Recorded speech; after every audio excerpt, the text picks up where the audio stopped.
Hey guys, welcome to the Crafty Author crew. My name is Anissa. I am one part of the Crafty Author crew, and we are three very sassy ladies who love to do all kinds of crafting. So you might know me from the Crafty Author. I like to do quilting and embroidery and all kinds of cool stuff like that. And so we've decided to expand a little bit and have this channel for the more crafty side of things. And here we have my mom, Linda, who is part of the Crafty Author crew, and also my niece, Jen. So I'm gonna introduce you to them. They're gonna slide in here so that they can say hi. Hi, I'm Linda, niece's mom, and I'm excited to be part of the crew. And this is all new to me, so it should be a real fun learning adventure. And my chair is over there. So, I'm Jen. I am the last third of the Crafty Author crew. And yeah, I'm doing a wedding series, which is really fun. That's my first wedding series. So yeah, we're excited. Perfect. All right, so today we have a cool project for you. We are going to be making coffee mugs for ourselves here. We're going to be using our Cricut machine, and we are going to be using the Cricut Mug Press. I will link down below in the description box to those items in case you're interested in purchasing them for yourself. I have to admit they are really cool. I am going to flip the camera and we're just going to start filming on how you can make your own coffee mug. For this tutorial, you will need a Cricut Mug Press, and this is what it looks like. Hello Kitty, not included. And then you will also need a Cricut maker. And if you plan to draw it out, then you will also need Cricut Infusible ink pens.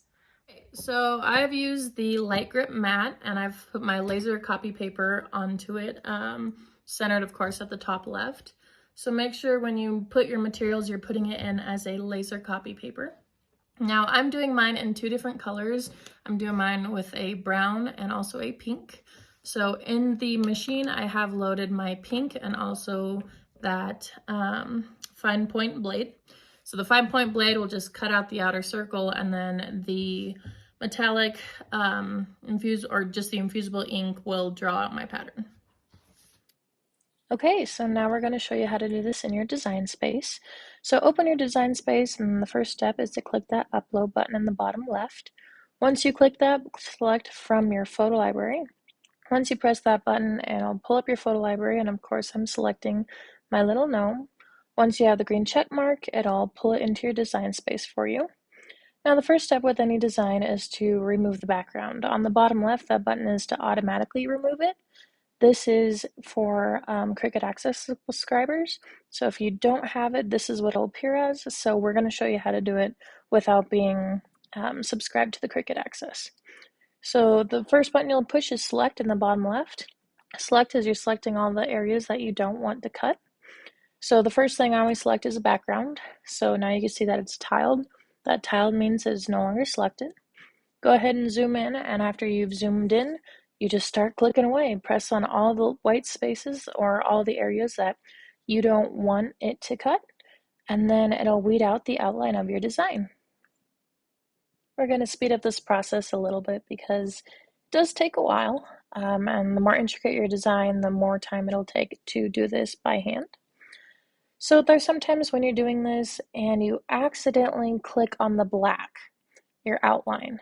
Don't panic. All you have to do is press that undo button in the top left, and it'll bring your design right back, and you can get right back into weeding out your design. It will happen a few times if you don't have it zoomed in, so a tip here could be to zoom in to those really small areas, and then you won't have these problems as much.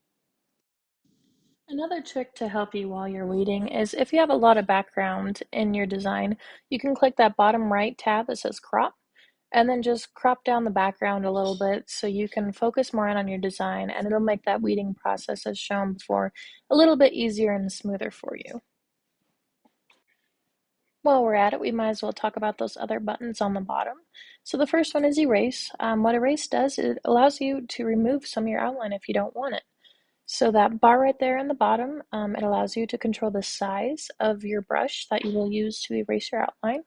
I'm going to make it very, very small because let's say I don't like these lines.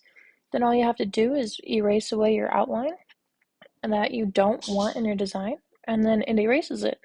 And then again, you can hit that undo button, and the undo button will undo that erase. The last button is the restore button. It does practically what it means is it restores your design. And of course you have that slider in the center. You can change your brush from being small or big. But let's just say I wanted to keep the gnome's nose within the design. All you have to do is just go in and color that part of your design. And now it restores that. So now her whole little nose is included in your design. And again, if you don't like that and you want to remove it, just press that backwards button or the undo button and it'll undo your nose. The last step is super simple. You press that green button, apply, in the top right hand corner. Then you go ahead and give your image a name. I'm going to name it the Crafty Author Mug. I'm just going to use cut to make it super simple. And then I click cut, and then I click the upload button in the top right, and then boom, there's my design all weeded out. I'm just loading the mat in. And then press go. Just a quick reminder, if you are doing a design with 2 colors, make sure to swap out those colors whenever your Cricut prompts you to do so. Okay, so the next step, now that we have our design all printed out, is we are going to head and tape it onto our mug.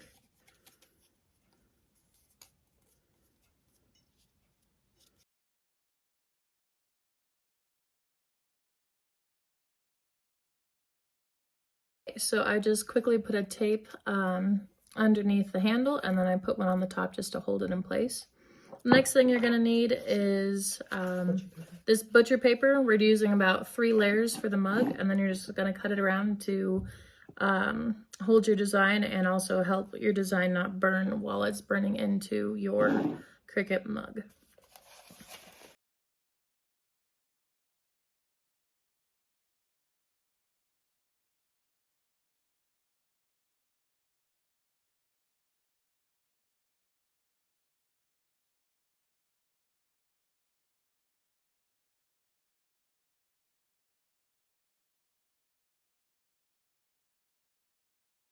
Okay guys, the last step is just to take your mug after your Cricut Mug Press has been heating up. Just take your mug, put it in the slot, and then shut it.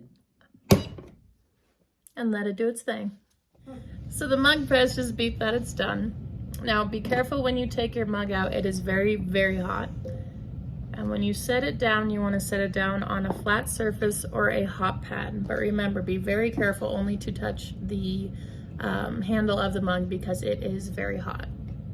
While your mug's cooling down, also let your mug press have the time to cool down itself. And now all that's left to do is just take the tape off and reveal your mug.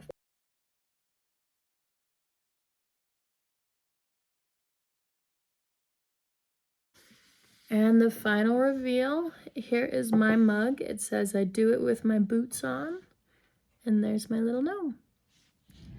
Well, that is it for us today. I hope you enjoyed that really cool tutorial. I'm going to show you the finished products. So this one is mine. And you can see this little gnome has the little quilting ruler and the little rotary cutter here in her hand. And Jennifer actually drew these gnomes special for us. So this is her doings. She has the coffee gnome because she loves coffee. And then with her, I do it with my boots on. It's so cute. And then my mom's, since she was a hippie in the 60s, she has a little flower child there and she makes wreaths. So her gnome is holding a wreath and a sunflower here. And so that's what those look like. So I want to thank you for joining us today. Like I said, if you're interested in purchasing a Cricut Mug Press or a Cricut Maker, the links will be down below in the description box. And don't forget to give this video a thumbs up. Don't forget to subscribe. You'll get notified each and every time we upload a very cool crafty crew video. And we'll see you soon. Bye-bye.